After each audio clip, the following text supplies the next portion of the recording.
Season's greetings. It's Barney Davy with the second edition of Art Business Insider. It comes this time from the Art Marketing News blog. This post title is, "What are the best gifts for artists to give themselves?" It's actually part two of a post that ran last week called How to Grab Success and Forget About Getting Found. I start with a quote from me. Art is a gift to the future. It outlives its creators, who made it to leave a mark that says, "I was here and I saw the world this way." In last week's post, How to Grab Success and Forget About Getting Found, we exposed that hoping to get found is a myth. It's a destructive form of wishful thinking, and it happens all the time.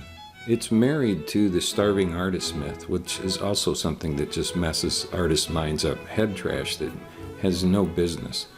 It doesn't do anything for anybody. And while there's no harm in daydreaming about getting found, the reality is wishing to get found is the same as buying lottery tickets to fund your retirement plan. And you should know the odds of winning the lottery are roughly the same whether you play or not. The curse of living on borrowed dreams. When you see artists who are distraught with the trajectory of their art business, you often find they lack self-actualization. Mainly, they don't know what they don't know, and worse, they don't know what they want from their lives as artists. That leaves them floundering about, trying to find fulfillment by living on borrowed dreams. I'm not a psychologist and have no training in human behavior, and I rely on my experience, common sense, and intuition to arrive at my conclusions. It's my firm conviction that learning to understand one's true motivations at the deepest levels is vital to living one's best artist life. And I don't take that lightly when I say that, and I also know that it's not easy for many people to do, myself included. I've floundered about most of my life and found by luck or hook or crook myself in one pretty good situation after another. Someone once described me as a survivor. But there's all kinds of other people. My oldest sister is an example. But before I mention her, have you ever seen one of these savant-like child, 8, 10-year-old singers that come on a show like America's Got Talent, and they can sing like a professional opera singer and it just blows your mind? My sister, who grew up in the 50s, so things were, black and white television, she was listening to an old Victrola, the kind that you crank, and the big 78 thick platters, listening to Maria Callas, and knew at that age that I can sing like that, and that's what I want to do for the rest of my life. And she stayed true to course and made singing and voice and opera her life's mission, and that's the path that she followed her entire life. She had this singular vision and knew it and never let go of it. The rest of us have to figure something out. And I'm going to try to do my best to help you figure that out for yourself in the coming weeks. I don't know exactly how now, but I'm pretty smart and good at figuring things out and tapping into good sources. So it's something I'm going for because I believe it makes all the difference in terms of what I'm trying to teach you. Just this, that if you don't have some idea of what you're doing, then all the tools that I could tell you about that we have in the archives of the Art Marketing Toolkit are no good for you because you don't know how to use them. I mean, you may know how to use them, but if they don't really apply to your situation and you're trying to do it for reasons that aren't true to your real motives, you end up just messed up. You waste your time. So, going on, you can't have it all, but you can get a lot. No one gets it all ever. Some get a lot, but most don't get all they could. That's how life works. We admire those who hit the top. They inspire us to be our version of being like them. I didn't say our best. I'm just saying our version. We want to emulate things that we see that we admire in other people. It's a natural human condition. However, it's a valid and often best choice not to push all in maximizing one's talent in the art business. That sounds really contrary, especially to someone who spent their life trying to help artists be successful in business. It wasn't until I got later in life that I realized that that isn't the thing. It's just a byproduct for some artists, not all. In fact, probably not even most, to really maximize their art business talents and ambitions and drive. It's not the motivation for most artists, but it screws up a lot of artists because they think that's what they should be. So reading on, you can find countless reasons why aiming for a modest version of what is successful is the best way to live one's artist life. I've seen that over and over and over again. I call it the unconventional artist. I have another sister who also vocally gifted. Unbelievable, the odds of this happening in the same family. Anyway, the next one in line had another light opera voice and could actually won every single contest from the time she was a young girl up all the way through college. Any singing contest she entered, she won, including some that gave her she had recording contracts available to her, but turned it down because that wasn't what her path. She didn't want to do that. She didn't want to embrace what she could have done. And that's where I came up thinking about her and other people. And that is just because you can doesn't mean you should. You know, she could have done that, but it would have made her totally miserable. It would have turned her life inside out. And I've seen so many people who've had those same epiphanies, or they were just blessed to know, whatever the case is. And that's that self-realization. And sometimes your self-realization isn't you don't understand what's going on, but you make the right decision. And we'll talk about that a little bit more as I go along here. Anyway, I'm back to reading the post. I believe the winning hand is to enjoy living your artist life the way you want. It's more enjoyable. It's a more enjoyable way to live than trying to be like someone else or seriously stressing yourself to have it all. Hope is not a plan. Hope inspires us on the one hand and blinds us to our limitations on the other. People who dent the universe in the most dramatic ways indeed do things that look crazy to the rest of us. Quote, "The people who are crazy enough to think they can change the world are the ones who do." Steve Jobs, end quote. The reality is Steve Jobs was a 1 in a billion person who was perfect for the moment in history in which he lived. While we can and should take motivation from Jobs' achievements, they are problematic and even harmful when we start to believe they apply to us in the same ways they did to him. Header, inspiration and amazement are all around us. It's not just Jobs. It could be a member of your local artist guild who seems to create art and sell it effortlessly. If they can do it, we tell ourselves we can too. And most often, thinking like that is a product of our conscious mind that is not in sync with our subconscious mind. It's a source of delusional thinking that blinds us to the reality of the situation. If you look at successful artists, learn how they do business, and compare their actions to yours, there are good odds they are doing things you can't, won't, or are not willing to do.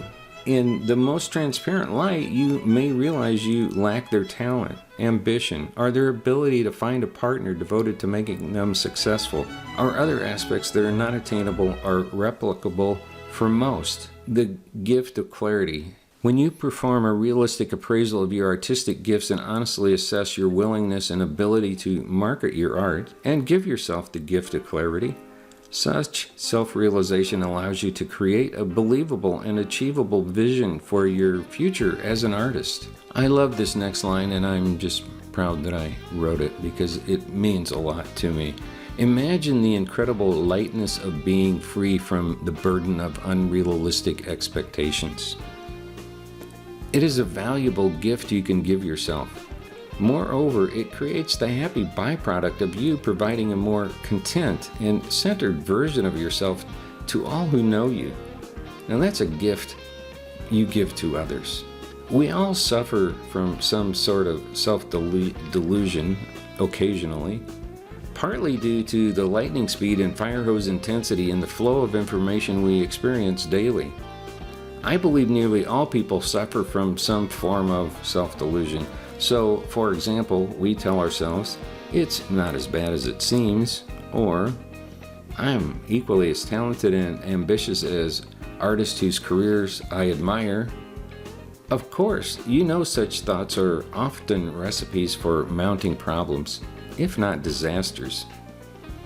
Going back to my armchair psychology, I believe the more one's conscious and subconscious minds are in or out of sync makes an enormous impact on how much we enjoy our lives.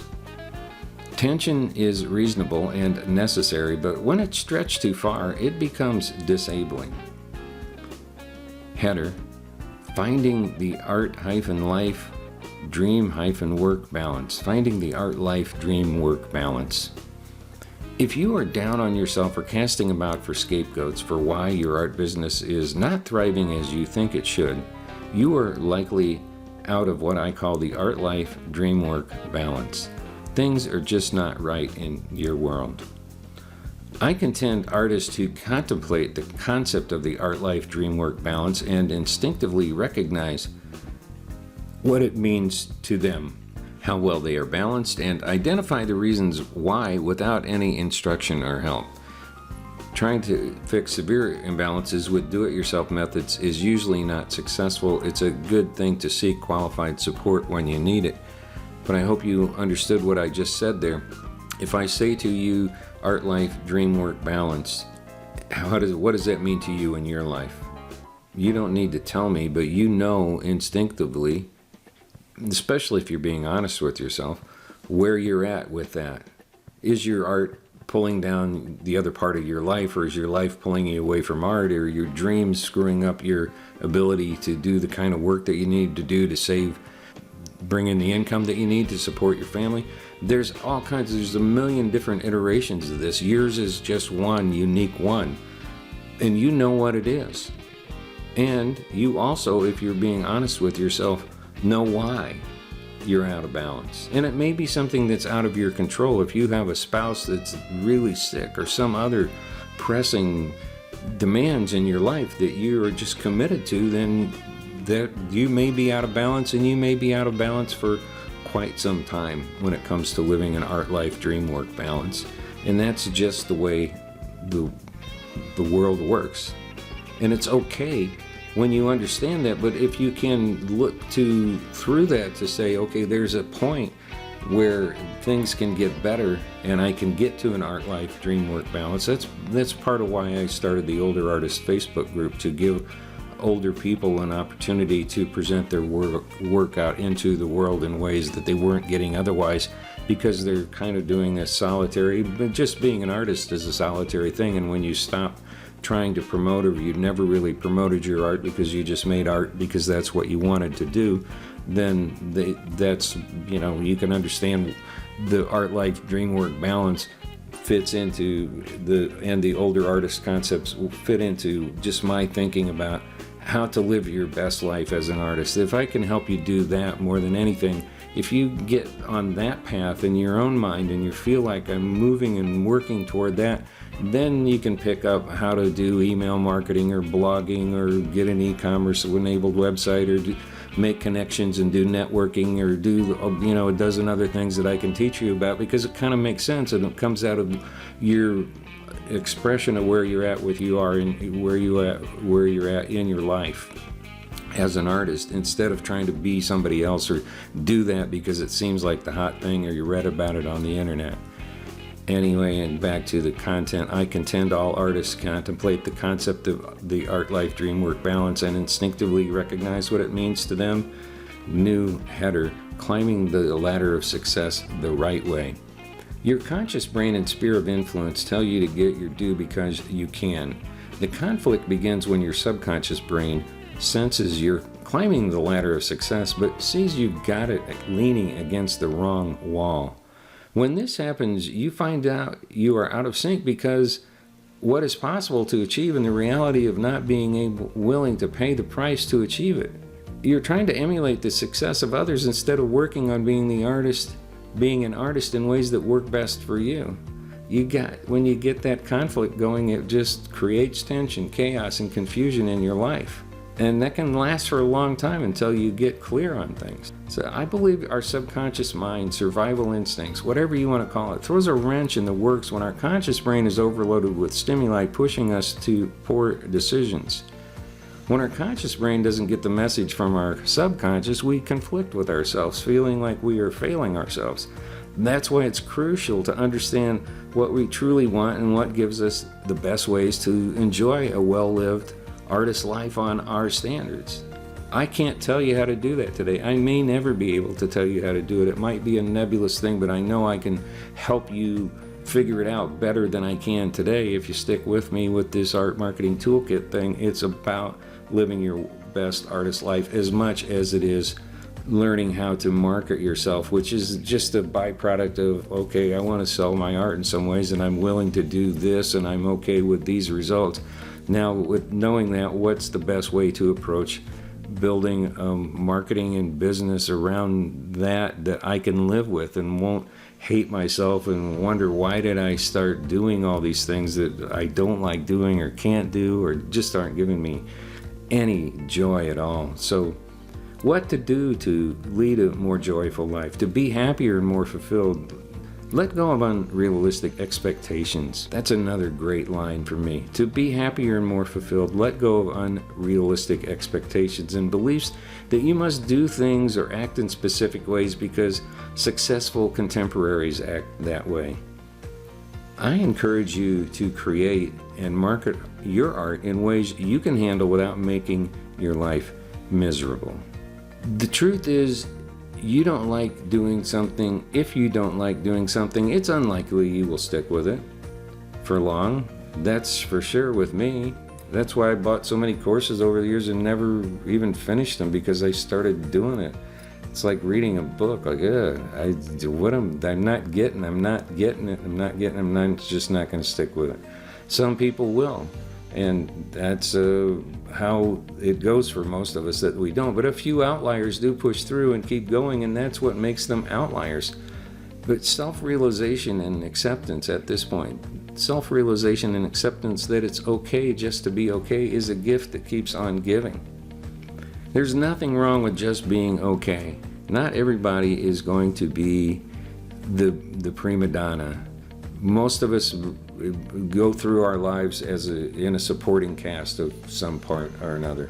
We're not the leading man or the leading lady. Maybe we have our moments, and maybe we have some times where we step into the sun or the spotlight. But we're not out there at the head of the pack pulling the train. It's not what we do, and I think artists in particular, that's not their thing. I mean, some are. They're driven that way, and you can find them. That's what we all think we want to be, or we're amazed by it and wonder what it would be like to be that person. But if you really get down and look under the hood at what's going on and what it takes for them to be that way and to stay being that way, it's a lot.